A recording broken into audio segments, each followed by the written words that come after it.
S1 আর S2 এর মানটা সমান আসতেছে না। এখন যদি কোনো হ্যাঁ কারণে সমান প্রশ্নে মেনশনটা না করা থাকে তাহলে আমি তো কনফিউজড হয়ে যাব যে আমি এখন কোনটা অ্যাপ্লাই করব। এটা যদি একটু হ্যাঁ ক্লিয়ার বুঝতে করতেন। পারছি। আচ্ছা দেখেন আমি আসতেছি।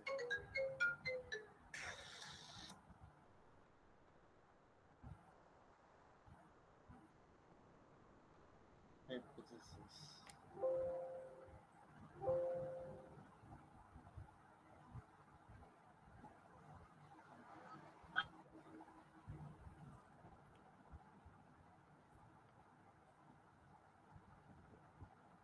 আচ্ছা আপনি যে কোশ্চেনটা করছেন ওটা অ্যান্সারটা দেখেন। এই যে আমি স্ক্রিন শেয়ার দিচ্ছি, দেখেন দেখতে পান কিনা।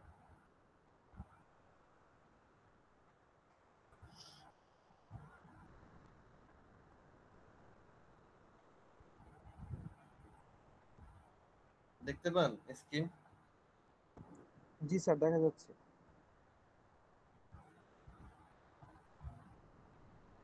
কেস 2,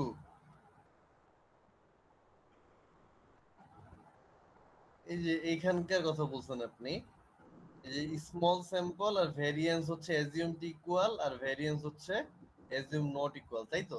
জি স্যার। যদি কোশ্চেনে বলা থাকে যে অ্যাজিউমড ইকুয়াল, লাইক এস হচ্ছে আপনার এখানে কি বলা ছিল?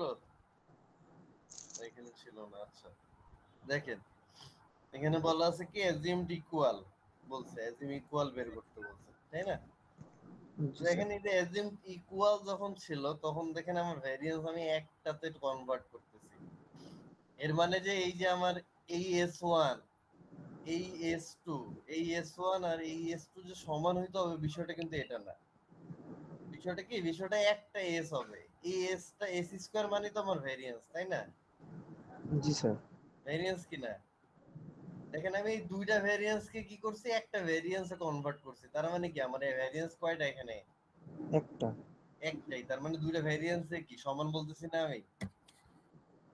এই জন্যই লেখা আছে যে কোশ্চেনে অ্যাজিউমড ইকুয়াল, ঠিক আছে? জি স্যার। আর যখন নট ইকুয়াল তখন দেখেন কি করছে, যখন নট ইকুয়াল এই যে দেখেন এখানে কি বলছে, small samples variance assume not equal. Assume not equal যখন, তখন কিন্তু দেখেন S1 S2 আলাদা আলাদা না? জি স্যার। দেখেন এখানে কিন্তু একটা এস না, তখন কয়টা এস? দুইটা স্যার। দুইটা এস। আর ওইখানেও দুইটা এসই ছিল কিন্তু আমরা দুইটা এস কে কি করছিলাম, কম্বাইন একটা করছিলাম, একটাতে কম্বাইন। কনভার্ট করছিলাম, ঠিক আছে? জি স্যার। আর একটা জিনিস আমি ওই যে আপনাদের ক্লাসেও বারবার বলে দিছি, আমি আপনাদেরকে শর্টকাট একটা নিয়ম শিখাইছি ক্যালকুলেটরে ভ্যারিয়েন্স বের করা, যেন আপনারা দ্রুত বের করতে পারেন, জি তাই স্যার। না? জি স্যার। তা আমি কিন্তু আপনাদেরকে বলছি কি ফর্মুলা লেখাটা বাধ্যতামূলক। 4 নম্বর কুইজ নিয়েছিলাম আমি, তো ওখানে কেউই ফর্মুলা লিখিনি, তারপর আমি নাম্বার দিছি, কিন্তু ফাইনালে কিন্তু এটা করলে নাম্বার পাবেন না, ঠিক আছে? কারণ ফাইনালের খাতা আবার রিভিউ হয়। তো ফাইনালের খাতায় যদি ফর্মুলা লিখে S1 S2 এক্স বার এগুলো যদি বের না করেন তাহলে নাম্বার পাবেন না। ফর্মুলা কোনটা? S1 এর ফর্মুলা কোনটা? এই যে S1 এর ফর্মুলা হচ্ছে, এটাও লিখতে পারেন আপনারা, এটাও লিখতে পারেন এস এর ফর্মুলা, অথবা হচ্ছে summation of x i minus x bar whole square divided by n minus 1, সেটাও লিখতে পারেন, কোনো সমস্যা নেই। মান আপনি তারপরে বসায় দেন আপনার মতো, সমস্যা নেই, কিন্তু ফর্মুলাটা লিখতেই হবে, ঠিক আছে?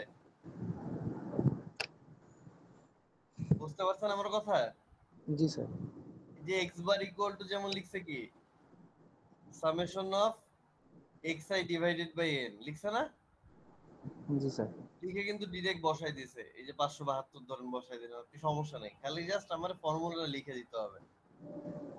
কারণ আপনি কিভাবে পাইছেন এটা তো আমার বুঝতে হবে, আপনি ডিরেক্ট বের করেন, সমস্যা নেই আমার ওটা, ঠিক আছে? বুঝতে পারছেন? জি স্যার।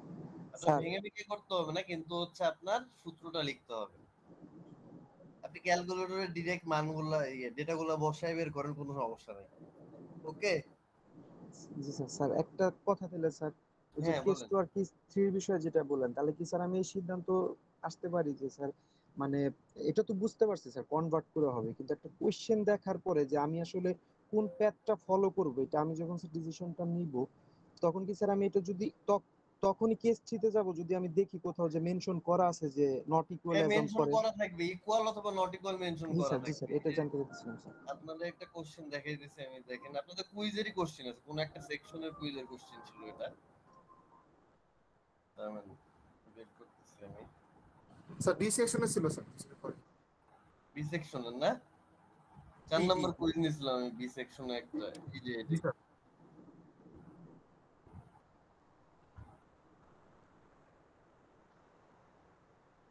ইয়ে স্ক্রিন দেখতে পাচ্ছেন? জি স্যার, দেখতে পাচ্ছি। এই যে দেখেন এখানে কি বলছে, using a two sample t test assuming equal variance। Equal variance বলছে মানে কি, কোনটা কোন ফর্মুলা দিয়ে করবেন? Case two sir. কেস 2 দিয়া করবেন। আর যদি এখানে লেখা থাকতো অ্যাজিউমিং নট ইকুয়াল ভ্যারিয়েন্স তাহলে করতেন কেস 3। জাস্ট এতটুকুই, ঠিক আছে? জি স্যার। তো যাদের কাছে এই অন্যান্য সেকশনে এই কোশ্চেনের ছবিটা তুলে নিতে পারেন। স্যার একটা প্রশ্ন ছিল স্যার। হ্যাঁ বলেন। স্যার রিগ্রেশন এবং কোরিলেশন এই দুইটার ক্ষেত্রে যে এক্স এবং ওয়াই এর দুটো টার্ম আছে, হ্যাঁ, এখানে কি স্যার নির্দিষ্ট করে দেয়া থাকবে কোনটা এক্স কোনটা ওয়াই, নাকি না উপরে না না, কথা আপনার থেকে আমি ধরতে বুঝতে হবে? হবে যেটা ডিপেন্ডেন্ট সেটা হচ্ছে এক্স, না যেটা ডিপেন্ডেন্ট সেটা ওয়াই, আর যেটা ইন্ডিপেন্ডেন্ট স্বাধীন সেটা হচ্ছে এক্স। কোশ্চেন দেখে বুঝতে হবে আপনার। স্যার একটা কোশ্চেন ছিল স্যার। হ্যাঁ, স্যার প্রবাবিলিটিতে হচ্ছে নরমাল প্রবাবিলিটি কিভাবে বুঝবো, আর কন্ডিশনালটা বুঝতেছি না স্যার, মানে কি কোশ্চেন থাকলে এটা বুঝবো যে এটা কন্ডিশনাল, আর মাল্টি অ্যাপ্লিকেশন যে রুলটা আছে স্যার ওইটা। আচ্ছা দেখেন 4 নাম্বার একটা কুইজ নিয়েছিলাম সি সেকশনের, এটা তো ছবি তুলে নিতে পারেন। দেখেন একজন আমাকে এই কোশ্চেন নিয়ে জিজ্ঞেস করছে, হোয়াটসঅ্যাপে নক দিছিল, কে জানি স্যার জানি একটা না। একটা রিকোয়েস্ট করতাম স্যার, হ্যাঁ বলেন। শুধু সবগুলা কুইজের কোশ্চেন একটু কম্বাইন করে দিয়ে দিতেন স্যার একটা। না না, এই যে আপনি এখান থেকে ছবি তুলে নেন, এত মানে এখন ঠিক আছে এত স্যার, ঠিক আছে, সময় ঠিক নাই, আছে স্যার, ঠিক আছে এটা স্যার। আপনার দায়িত্ব। এখান থেকে ছবি তুলে নিতে পারেন, কম্বাইন করে দেওয়ার মতো সময় নেই। আচ্ছা দেখেন এই যে 2 নাম্বার কোশ্চেনটা দেখেন, A survey was conducted among 90 electrical engineering students regarding their preferences for two types of machine, DC machine R AC machine সম্পর্কে তাদের প্রিফারেন্স জানাইছে। থার্ড ইয়ার আর ফাইনাল ইয়ারের স্টুডেন্টরা, ঠিক আছে? ডিসি মেশিন আর এসি মেশিন আছে। দেখেন থার্ড ইয়ারের 25 জন স্টুডেন্ট বলছে তারা ডিসি মেশিন প্রিফার করে, আর 15 জন স্টুডেন্ট বলছে তারা এসি মেশিন প্রিফার করে। ফাইনাল ইয়ারে 10 জন স্টুডেন্ট বলছে তারা ডিসি মেশিন প্রিফার করে, 40 জন স্টুডেন্ট বলছে কি তারা এসি মেশিন প্রিফার করে, ঠিক আছে? তো আমার কি বের করতে বলছে দেখেন, what is the probability that a student prefers AC machine. কয়টা মেশিন প্রিফার করবে?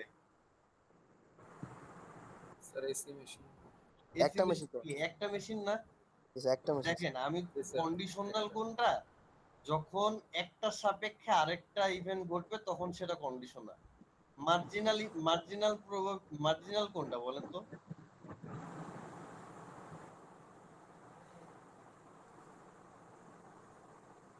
মার্জিনাল প্রবাবিলিটি কোনটা? কোনো কন্ডিশন ছাড়া যেটা নিজে হয় স্যার। দেখেন তিনটা প্রবাবিলিটি ছিল, মার্জিনাল, জয়েন্ট আর কি কন্ডিশন আছে। কন্ডিশনাল, তিনটা ছিল। তিনটা খুব সুন্দর করে আমি পড়াইছিলাম আপনাদের। জয়েন্ট মানে কি একসাথে যেটা স্যার ঘটবে মিটিং সেটাই। এ অ্যাড হইতে পারতেছে না স্যার। হ্যাঁ স্যার অ্যাড হইতে পারতেছে না স্যার।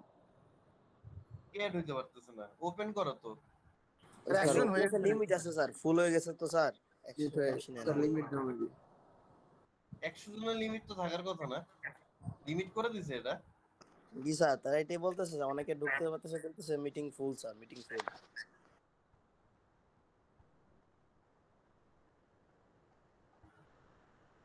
এটা কবে থেকে লিমিট করছে? স্যার অনেক আগে থেকে। স্যার জুম অ্যাপসে স্যার কোনো লিমিট নাই স্যার। এখন তো আবার জুমে যাও প্যারা। স্যার জুমেও লিমিট আছে sir. Sir section wise sir সবাই কেউ একজন রেকর্ড করুক স্যার, পরে যারা ঢুকতে পারে না দেখে নেবেন স্যার। আচ্ছা আমি তাহলে ক্লাস কেউ একজন রেকর্ড করে নেন। রেকর্ড করতেছেন কেউ? জি স্যার আমি করতেছি স্যার। ঠিক আছে, একদম রেকর্ড করে ড্রাইভে আপলোড দিয়ে খালি শেয়ার করে দিয়েন। Okay sir. লিংকটা তাহলে দেখেন এখানে কি বলছে, আপনি কি শুরু থেকে রেকর্ড করছেন? জি স্যার। আচ্ছা ঠিক আছে, থ্যাংক ইউ। তাহলে দেখেন এখানে কি বলছে, একটা সার্ভে কন্ডাক্ট করছে, আমরা তিনটা প্রবাবিলিটি পড়ছিলাম, কি কি? জয়েন্ট, মার্জিনাল আর কি কন্ডিশনাল।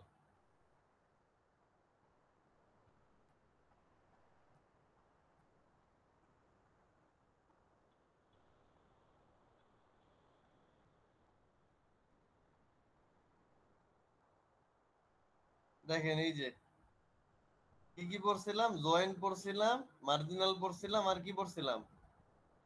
কন্ডিশনাল, তাই তো? তো জয়েন্ট প্রবাবিলিটি কি ছিল আমার? দুইটা ইভেন্ট একসাথে ঘটবে যখন, তখন আমি তাকে জয়েন্ট। টু ইভেন্ট কনজাকশন যখন হবে তখন তাকে জয়েন্ট। মার্জিনাল মানে যে কোনো একটা ইভেন্ট ঘটবে, আর কন্ডিশন মানে একটা ইভেন্টের সাপেক্ষে আরেকটা ইভেন্ট করতে হবে। তাহলে দেখেন এইখানে হচ্ছে আমার একটা ডেটা সেট দেয়া আছে, এখানে বলছে মেশিন ইউজেসের প্রিফারেন্স, আর হচ্ছে দুইটা ইয়ারের স্টুডেন্টদের তাদের প্রিফারেন্সটা দেয়া আছে, ঠিক আছে? তো দেখেন এই মেশিন গুলো একটা ইভেন্ট, আর এই third year fourth year academic ইয়ারটা আরেকটা ইভেন্ট না? তার মানে এখানে টোটাল দুইটা ইভেন্ট আছে, কিন্তু এক একটা ইভেন্টে সাব ইভেন্ট আছে, AC event, DVC event, third year, final year, এরকম করে দেয়া আছে। তো এই যে মেশিনস আর যদি থার্ড ইয়ার এই দুইটা যদি একসাথে ঘটে, আমি যদি বলি যে স্টুডেন্ট থার্ড ইয়ারের হবে এবং তারা ডিসি মেশিনটা প্রিফার করতেছে জয়েন্টলি, তাহলে তাদের প্রবাবিলিটি বের করতে বললে আমার এখানে প্রবাবিলিটি কত আসবে?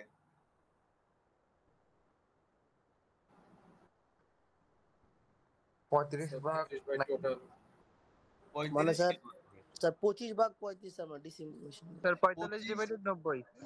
25 ডিভাইডেড বাই 90, এই টোটাল নাম্বার দিয়া ভাগ দিতে হবে, 90 দিয়া টোটাল দিয়া ভাগ দিতে হবে এই 25 থেকে। এই যে দেখেন এই জায়গাটায় জয়েন্ট কি ছিল, দেখেন এখানে কি বলছে,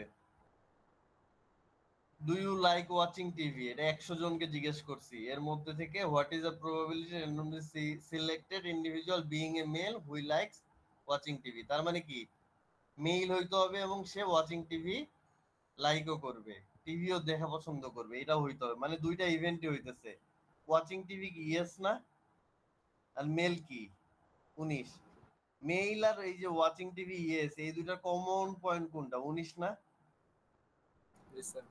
আর টোটাল নাম্বার অফ পপুলেশন কত?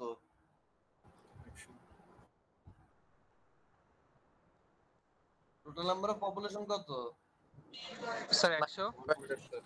এই যে 100, এই 19 দিয়ে 100 কে ভাগ করলে আমরা যেটা পাবো সেটাই হচ্ছে আমার এই যে জয়েন্ট প্রবাবিলিটি, ঠিক আছে? স্যার কিন্তু প্রশ্ন তো স্যার এটা বলে নাই স্যার, আমাদের প্রশ্ন তো বলছে what is the probability that student prefers AC. আমি জয়েন্ট প্রবাবিলিটিটা বুঝাইতেছি, তারপরে আসতেছি।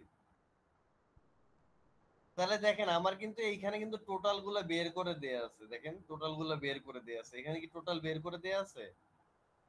টোটাল নাই, কিন্তু এখানে কিন্তু টোটাল বলা আছে, এই যে 90 জন স্টুডেন্ট বলা আছে না?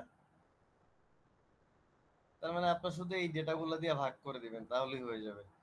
এখন 1 নম্বর কোশ্চেনটা দেখেন কি বলছে, what is the probability that a student prefers AC machine. তার মানে শুধুমাত্র এসি মেশিন প্রিফার করবে। এখানে কি কয়টা ইভেন্ট ঘটতেছে? শুধু মেশিনের ইভেন্টটা ঘটতেছে না? জি স্যার। তার মানে কি দুইটা ইভেন্টের মধ্যে একটা ইভেন্ট ঘটতেছে। মার্জিনাল মানে কি, আপনারা খাতার মার্জিন টানেন না এক পাশে? এক পাশে মার্জিন টানেন মানে ওই পাশ জি থেকে স্যার। আংশিক একটা পাশ, আংশিক পাশে মার্জিন টানেন, ওই আংশিক পাশটাই হচ্ছে এসি মেশিন, ঠিক আছে? তার মানে দুইটা ইভেন্টের মধ্যে যে কোনো একটা ইভেন্ট ঘটবে, ওটাই কি মার্জিনাল প্রবাবিলিটি। মার্জিনাল প্রবাবিলিটি হইলে এখানে কি বলছে, এসি মেশিনসটা প্রিফার করে, এটা বের করতে হবে। তাহলে কিভাবে বের করবো? এসি মেশিনের টোটাল কত? এসি মেশিন প্রিফার করে টোটাল কতজন? 55 জন। 55। তাহলে টোটাল এই 55 কে আমি কত দিয়ে ভাগ দিব? 90 দিয়ে। 90। 90 90 দিয়ে ভাগ দিলে কি পাবো আমি? Probability of student prefers AC machine, AC machine. এটার প্রবাবিলিটি পাই গেলাম। এটাই হচ্ছে মার্জিনাল প্রবাবিলিটি। তারপরে কি বলছে দেখেন, given that a student prefers DC machine, what is the probability that they are from the third year? তার মানে আমার কন্ডিশন দিয়া দিছে কিন্তু একটা অলরেডি। কি দিয়া দিছে? কন্ডিশন দিয়ে দিছে। কি কন্ডিশন ডিসি দিছে? মেশিন হইতে হবে আর থার্ড ইয়ার হতে হবে। স্টুডেন্ট প্রিফার করবে ডিসি মেশিন, এটা হচ্ছে কন্ডিশন দেয়া আছে। given that দেয়া থাকবে সেটাই কি কন্ডিশন। কন্ডিশন। এই যে এইগুলো পড়ছেন তো, কন্ডিশনাল প্রবাবিলিটি পড়ছিলেন না? জি স্যার। উনি কি বলছে, what is the probability that selected individual is male if it given that he likes watching TV. যেটা গিভেন দ্যাটে দেয়া থাকে সেটা উপরে যাবে না নিচে যাবে? স্যার নিচে নিচে স্যার নিচে। যেটা গিভেন দ্যাটে দেয়া থাকে সেটা সবসময় যাবে নিচে। তার মানে দেখেন এখানে গিভেন দ্যাটে কি বলছে, স্টুডেন্ট প্রিফারস ডিসি মেশিন। তার মানে এই যে ডিসি মেশিন প্রিফার করে, এটা প্রবাবিলিটি আপনার আগে বের করতে হবে। কত হবে? প্রবাবিলিটি অফ ডিএম কত হবে? 35/90 হবে না? জি স্যার। স্যার তাহলে সেটা যাবে কোথায়? নিচে। আর উপরে থাকবে কত? উপরে কি বলছে দেখেন, what is the probability that they are from third year. তার মানে ডিসি মেশিনও হইতে হবে, আবার কি হবে? থার্ড ইয়ার হতে ইয়ারও হবে। হইতে হবে। তার মানে এইটার ইন্টারসেকশনটা নিব। তার মানে 10/90। ঠিক আছে? তাহলে দেখেন এই যে এখানে এইটা দেখলেই বুঝবেন সেম জিনিসই, জাস্ট ডেটাটা চেঞ্জ। এখানে কি বলছে যে আমার মেইল হইতে হবে, আবার কি বলছে ওয়াচিং টিভিও তার পছন্দ করতে হবে। তাহলে দেখেন এই যে ওয়াচিং টিভি মানে কি, ইয়েস। ইয়েস কত আছে? 31 টোটাল, 31/100। আর দেখেন মেইল কত, মেইল আর ইয়েস এর কনজাংশনে কত আছে? 19। এই 19/100 হচ্ছে উপরে, আর 31/100 হচ্ছে নিচে। ঠিক আছে? পরে এটা জাস্ট উল্টা করে নিছে। এটাই হচ্ছে কন্ডিশনাল প্রবাবিলিটি। কন্ডিশনাল প্রবাবিলিটিতে আপনাকে বলে দিবে যে একটা ইভেন্ট ঘটে গেছে, সেটার সাপেক্ষে আরেকটা ইভেন্ট ঘটবে কি ঘটবে না, এটা বের করতে হবে। যে গিভেন দ্যাটে যে ইভেন্টটা ঘটে যায়, যে গিভেন দ্যাটে যে ইভেন্টটা ঘটে যায় সেটাই কি আমার কন্ডিশন। এখানে কন্ডিশন বলছে যে ডিসি মেশিন হইতেই হবে, এর সাপেক্ষে থার্ড ইয়ারে স্টুডেন্ট হবে কি হবে না এটা বের করতে বলছে। ঠিক আছে স্যার এটা কি স্যার পিডিএফ এ যেভাবে লেখা আছে এভাবেই লিখতে হবে স্যার, না sir total DC machine divided by sir 25 দিয়ে দিলেই হবে? না শুধু না না 25 টোটালটা ভাগ করতে হবে। পিডিএফ এ যেভাবে আছে সেভাবে লিখতে হবে, কারণ জয়েন্ট আর মার্জিনাল আলাদা আলাদা। আপনি নরমালি 10/হচ্ছে 35 লিখতে পারতেন, কিন্তু ওইভাবে লিখলে হবে না। স্যার পিডিএফটা আরেকবার বের করেন তো স্যার। এই যে স্যার এটা তো স্যার উপরের 100 আর নিচের 100 তো স্যার নরমালি কেটে যায় স্যার। তো স্যার কেটে যায়, ডিসি কিন্তু আপনার এটা বুঝাইতে হবে যে একটা হচ্ছে জয়েন্ট প্রবাবিলিটি, আর একটা হচ্ছে আপনার মার্জিনাল প্রবাবিলিটি। প্রবাবিলিটি অফ ওয়াইটা হচ্ছে মার্জিনাল, আর উপরে এম ইন্টারসেকশন ওয়াইটা কি? এম ইন্টারসেকশন ওয়াইটা কি জয়েন্ট না? Sir joint sir. মানেই হচ্ছে ইন্টারসেকশন, বোথ অকার করলেই হচ্ছে জয়েন্ট।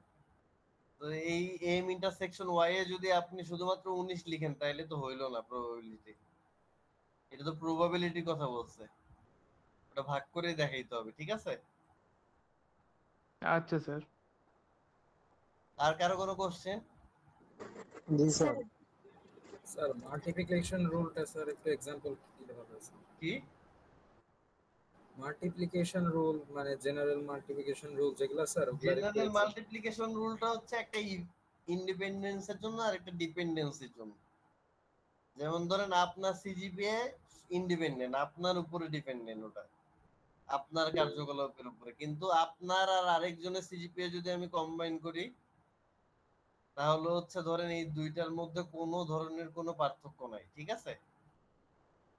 মানে রিলেশন নাই, এই দুইটার গতিতে চলবে। আপনার মানে আপনার স্টাডির উপরে আপনার সিজিপিএ ডিপেন্ড করবে, আরেকজনের স্টাডির উপরে আরেকজনের সিজিপিএ ডিপেন্ড করবে। এরকম যদি হয় ইন্ডিপেন্ডেন্ট, তাহলে হচ্ছে দুইটা ইভেন্ট গুণ করে দিলে ইন্ডিপেন্ডেন্ট ডিপেন্ডেন্ট বের হয়ে যাবে। বলেন তো মনিকা। PY এর লাস্টে 31/100 করা হয়েছে, তাহলে ওই আমাদের কোশ্চেনে যেটা দেখানো হয়েছিল ওইখানে 10/100 কেন হয়েছে? ওইখানে দুইটারই যোগফল হতো না? 10/90 হবে, 100 হয় নাই তো এটা। ওইটা স্যার 10/90, ওইটা হ্যাঁ কি ওটা দুইটারই অবশ্যই যোগফল হবে না? 10/90 হবে। ওইটা দুইটার যোগফল হবে না, কারণ এসি মেশিনে তো দুইটাই আছে, দুইটা ভ্যালু আছে, একটা 25 আছে, একটা 10 আছে। এটা হবে নিচে হবে 35/90। জি স্যার, এটা আর উপরে হবে 10/90। জি স্যার। ঠিক আছে। জি স্যার। ওকে স্যার মনিকা 10 বলেন। হবে নাকি 25 হবে? কারণ স্যার থার্ড ইয়ার বলছেন তো 25/90 না?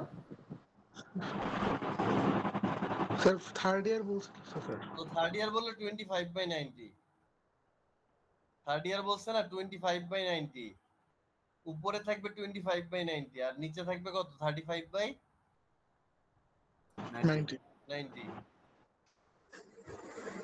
স্যার হ্যাঁ রিগ্রেশনের রেজাল্টে আমরা কিভাবে ইন্টারপ্রেট করব? রিগ্রেশনের রেজাল্ট কিভাবে ইন্টারপ্রেট করবে এটা আজকে জিজ্ঞেস করতেছেন? জি স্যার, আমার একটু কনফিউশন আছে। দেখেন রিগ্রেশনের দুইটা জিনিস আছে, বিটা নট আর বিটা 1, তাই না? বিটার সাথে আছে 0 আর বিটা বিটার সাথে একটা 0 একটা আছে 1। বিটা 0 মানে হচ্ছে ইনিশিয়াল স্টেজে আমার যেই রেজাল্টটা হবে আর কি, কোনো ধরনের ইনক্রিজ ছাড়া। ধরেন আমি পাওয়ার ইনপুট দিতেছি, সেই পাওয়ার ইনক্রিজ ছাড়া আমার যে রেজাল্টটা পাবো সেইটা হচ্ছে আমি মানে একদম ইনিশিয়াল স্টেজে যে রেজাল্টটা পাবো সেটা হচ্ছে বিটা নট।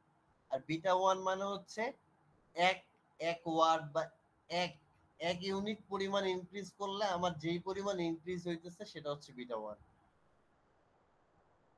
ধরেন আপনি 1 ঘন্টা পড়ালেখা বাড়াইছেন, এই জন্য আপনার সিজিপিএ কি পরিমাণ ইনক্রিজ হইতেছে সেটা হচ্ছে বিটা 1। আর আপনি নরমাল পড়ালেখা করতেছেন, সেই পড়ালেখাতে আপনার সিজিপিএ কেমন আসতেছে সেটা হচ্ছে বিটা নট। ঠিক আছে? জি স্যার, বুঝতে পারছি। ওকে আর এরপরে স্যার বলেন। স্ট্যান্ডার্ড ইরোরটা স্যার। স্ট্যান্ডার্ড এরর লাগবে না তো করা। আচ্ছা স্যার। স্যার আমাদের পরীক্ষায় কি থিওরি থাকবে কত স্যার? থিওরি ধরেন 5 মার্কের মতো থাকতে পারে বা 5-7 মার্কের এরকম। স্যার পার্থক্য আসবে থিওরিতে স্যার? হ্যাঁ কোনো পার্থক্য আসবে স্যার অমুক মানে লাইক বুঝি না স্যার, পার্থক্য আসবে স্যার? ডিফারেন্স আসবে কিনা সেটা জিজ্ঞেস করতেছে, যে এটার সাথে ওটার পার্থক্য, রিগ্রেশন আর কোরিলেশনের। ও পার্থক্য কথা বলতেছেন? থাকতে পারে, পার্থক্য থাকলে তো ইজিলি লিখতে পারবেন। থিওরি নিয়ে এত প্যারা নিয়ে তো কিছু নাই। থিওরি নিয়ে আমি তো কখনোই প্যারা নিতে বলি আপনাদেরকে। থিওরি যেটা বুঝেন সেটাই লিখবেন আপনার মতো করে, কোনো সমস্যা নাই। স্যার এখানে তো স্লাইড অনেকগুলাই আছে, মানে কি রকম স্লাইডে টাইপের অনেকগুলো আছে, বুঝলে তো আপনার কোনোটাই মুখস্থ করতে হবে না, খালি লিখবেন আপনি। স্যার শর্ট টাইপের কোশ্চেন গুলোই তো হবে নাকি শুধু একটাই এরকম? ওইটাই জানার জন্য স্যার। তারপরে কারো কোনো কোশ্চেন আছে টপিক রিলেটেড? জি স্যার। স্যার যে বেসিক কনসেপ্ট অফ প্রবাবিলিটির ওইখানে স্যার লাস্টে চ্যাপ্টার এক্সারসাইজ আছে কিছু, ওইখানে স্যার 2 আর 5 নাম্বারটা একটু দেখা দেন sir. Basic concept of probability 2 number কি বলছে? Jack can hit a target 5 out of 7 chances. Andy can hit a target 6 to find the chances that the target hit once they both try. Both মানে কি একসাথে try করছে, তার মানে probability of Jack intersection probability of ও আচ্ছা find the chances target, এটা হচ্ছে multiplication করছে আপনার 5/7 into 6/11 করতে হবে। মানে দুইটা আলাদা ইন্ডিপেন্ডেন্ট যেহেতু স্যার। হ্যাঁ দুইটা আলাদা ইন্ডিপেন্ডেন্ট ইভেন্ট তো। আর এটাও আপনার মাল্টিপ্লিকেশনেই যাবে। স্যার ওই যে 5 নাম্বার হচ্ছে x will die in the next 20 years, এটা হচ্ছে 1/5 আর হচ্ছে probability y বলছে 1/7. what is the probability both will die in the next 20 years? তার মানে এটা হচ্ছে x intersection y করবেন, বুঝছেন? ওখান থেকে কি পাবেন? probability of x intersection y পাইলেন। এখানে কি বলছে at least ওয়ান মানে কি x ইউনিয়ন y, ঠিক আছে? কিভাবে এটা কি বের করতে বলছে x ইউনিয়ন?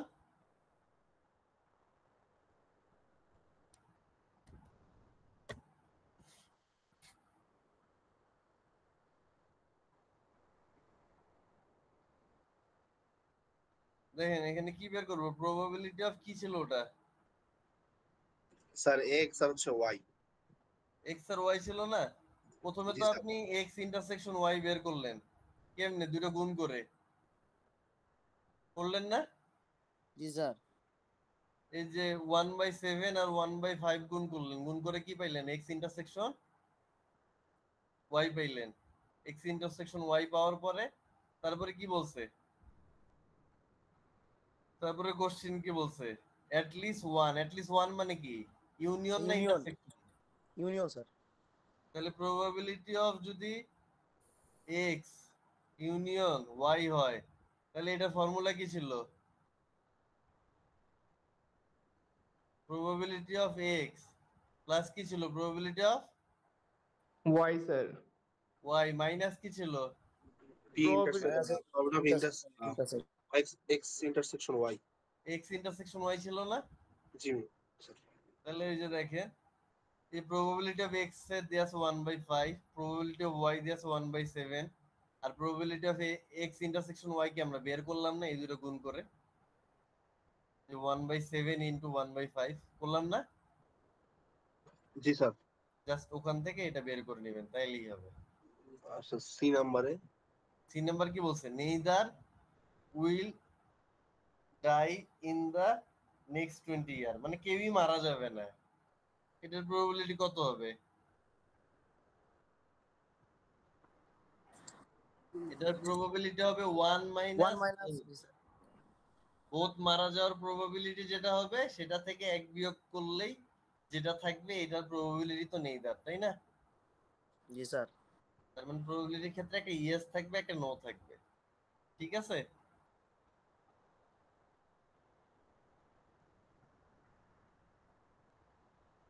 আর কারো কোনো সমস্যা?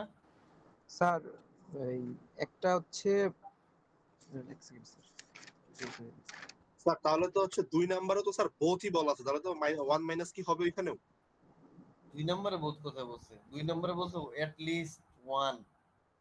স্যার এটা না স্যার 2 নাম্বার কোশ্চেনটা স্যার এখানে স্যার লাস্টে যে বোথ ট্রাই বলছে, তাহলে তো 1 মাইনাস হবে না? বোথ ট্রাই না, বোথ ট্রাই হিট হিট করবে বলছে। যদি নট হিট বলতো তাহলে আপনি হিটটা বের করার পরে 1 থেকে বিয়োগ করে দিতেন। এখানে মাল্টিপ্লিকেশন হবে, দুটো গুণ করে দিবেন জাস্ট।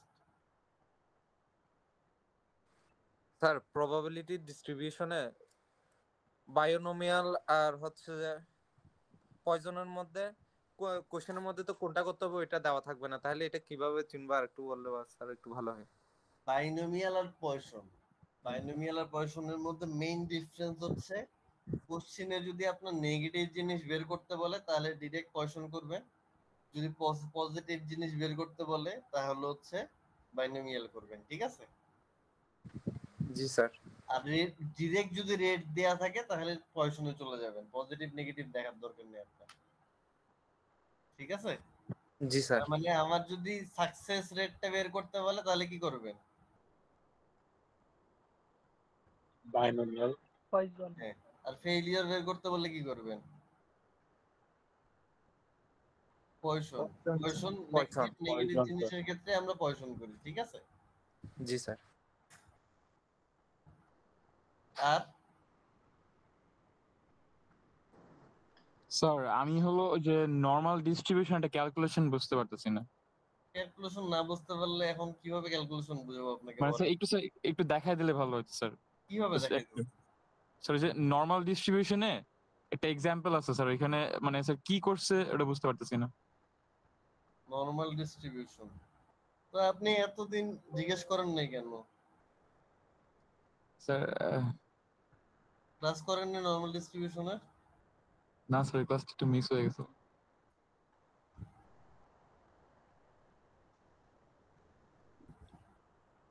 নরমাল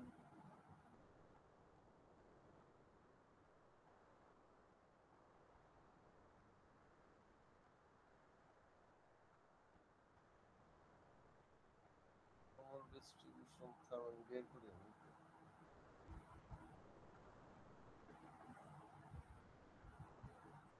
কোন পার্টটুকু বুঝতেছেন না সেটা বলেন। স্যার এই যে এই স্যার যে পেজ 2 তে এই যে স্যার এখানে স্যার এই যে এই পি ইনটু এই যে minus infinity Z greater than Z greater than 2 পর 3 থেকে স্যার মানে মানগুলো বের করছে কিভাবে? এই মানগুলো দেয়া থাকবে কোশ্চেনে। ও আচ্ছা আচ্ছা। এগুলো টেবিল থেকে আমি বলছি টেবিল দেখার দরকার নেই, আমি মান কোশ্চেনে দিয়ে দিব। ওকে স্যার, তারপর স্যার মানটা ডাইরেক্ট বসাই দেব তারপর হয়ে যাবে না? হ্যাঁ হ্যাঁ, আপনি জাস্ট এই ফরম্যাটে নিয়ে আসবেন, নিয়ে জি আসার স্যার। পরে মানটা ওখানে দেয়া থাকবে, ওখান থেকে বসাই নিবেন, তাইলেই হবে। ও আচ্ছা, okay sir, okay thank you. Table দিবেন নাকি স্যার ডিরেক্ট মান স্যার? ডিরেক্ট মান দিয়ে দিব। জি স্যার, থ্যাংক ইউ স্যার। আর কিছু স্যার থাকার কথা না, সবই দেখা যায় শেষ। হ্যাঁ বলেন। স্যার এই যে জেড টেস্টের সময় স্যার ডিএফ সময় এন বলছিলেন না স্যার, নাকি এটা খেয়াল আসতেছে না কি? ডিএফ এর যে ভ্যালুটা বাই করছে জেড ওটা হচ্ছে টেস্ট অফ হাইপোথিসিসের জন্য বলছিলাম। জি স্যার, হাইপোথিসিস স্যার ওই যে ডিএফ এর যে ভ্যালুটা আসলে এটা সমান এন এর সমান না জেড টেস্টে? জেড টেস্টে এন এর ভ্যালু যদি 30 এর থেকে কম হয় তাহলে আমরা জেড টি টেস্ট করি, 30 এর থেকে বড় হইলে স্যাম্পল সাইজ আমরা জেড টেস্ট করি। মানে ঠিক আছে স্যার, মানে বলতেছি কি যে আমরা যখন টেবুলার ফর্মে থেকে ধরেন একটা ভ্যালু বের করব তখন স্যার একটা হচ্ছে আলফার ভ্যালু থাকে না এক পাশে, আর এক পাশে তো ডিএফ এর ভ্যালুটা থাকে। তো সেই ক্ষেত্রে স্যার হচ্ছে জেড টেস্টের সময় আমরা ডিএফ টা কি ধরবো স্যার? ওই যে কেস 1 এর না না না স্যার, হ্যাঁ ডিগ্রিজ অফ ফ্রিডমটা স্যার, এই যে কম্পারিজন অফ স্যাম্পল, মানে একটা স্যাম্পল আর একটা পপুলেটেড মিন যদি থাকে স্যার সেটা কেস 1 এ ডিএফ টা দেওয়া, এটা তো স্যার কি ধরবো স্যার? ডিএফ টা এন ডিএফ সমান কি এন ধরবো? n-1 ই তো ছিল। n-1 তো স্যার কেস 2 তে ছিল সম্ভবত স্যার n-1। আর ইয়েতে আপনার ডিগ্রিজ অফ ফ্রিডম তো ইয়েতে কি জেড টেস্টে কি ডিগ্রিজ অফ ফ্রিডম লাগে না তো মনে হয়। এটা একটু কনফিউজড হয়ে গেছে, এর জন্য জিজ্ঞাসা করলাম স্যার, না লাগলে তো নাই। ডিগ্রিজ অফ ফ্রিডম লাগে না, শুধু টি টেস্টের ক্ষেত্রেই ইয়ে লাগে, ডিগ্রিজ অফ ফ্রিডম লাগে। তাইলে কি স্যার এই যে আরেকটা কোশ্চেন ছিল এই রিলেটেড, এটার ক্ষেত্রে কি স্যার কি জিনিস হবে এই যে দুইটা মিনের ক্ষেত্রে স্যার মানে যখন আমাদের ভেরিয়েন্স নোন সেইখানেও স্যার এই ডিগ্রিজ অফ ফ্রিডমটা মানে ইসে দেওয়া নাই স্লাইডে, তাহলে কি এইখানেও লাগবে না নাকি স্যার? ওইখানে ডিগ্রিজ অফ ফ্রিডম বের করলে ওখানে লাগবে, ডাবল স্যাম্পলের ক্ষেত্রে লাগবে, সিঙ্গেল স্যাম্পলের ক্ষেত্রে লাগবে না। ডাবল স্যাম্পলে স্যার এই যে কেস 1 এ একটু দেখেন স্যার, ওখানে ডিগ্রিজ অফ ফ্রিডমটা দেওয়া নাই কোনো।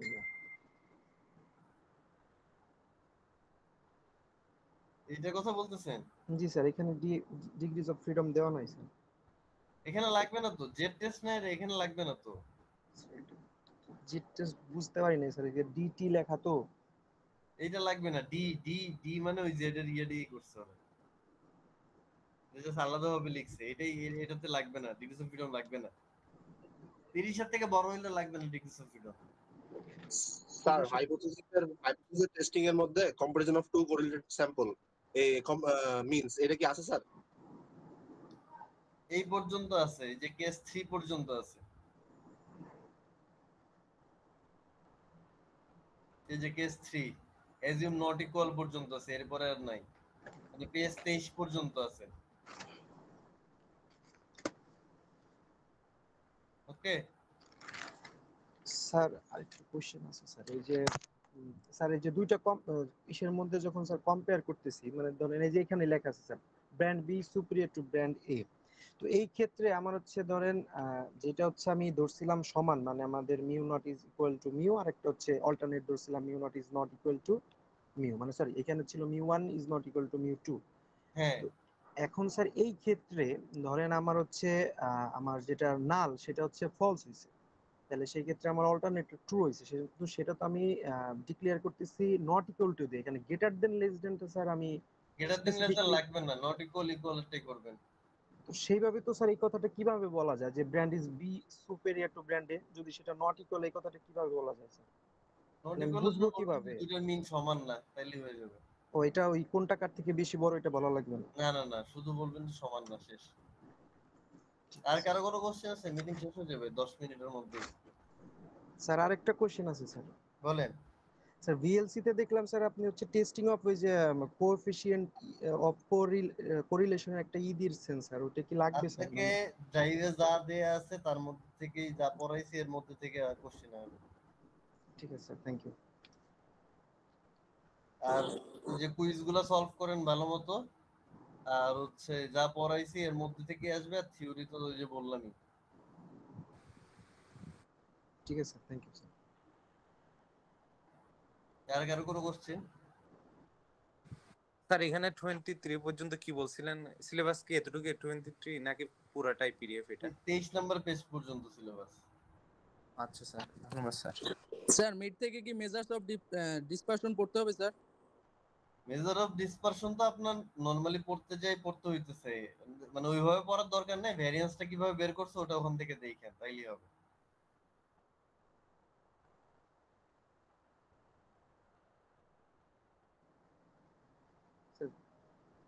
ভ্যারিয়েন্স তো স্যার আমরা ক্যালকুলেটর দিয়েই বের করতেছি, আর সূত্র লিখে দিলে ক্যালকুলেটরে বের করতেছেন কিন্তু ফর্মুলা তো দেয়া আছে তাই না? ফর্মুলাটার জন্য বলছি যে ফর্মুলাটা দেখেন ওখান থেকে।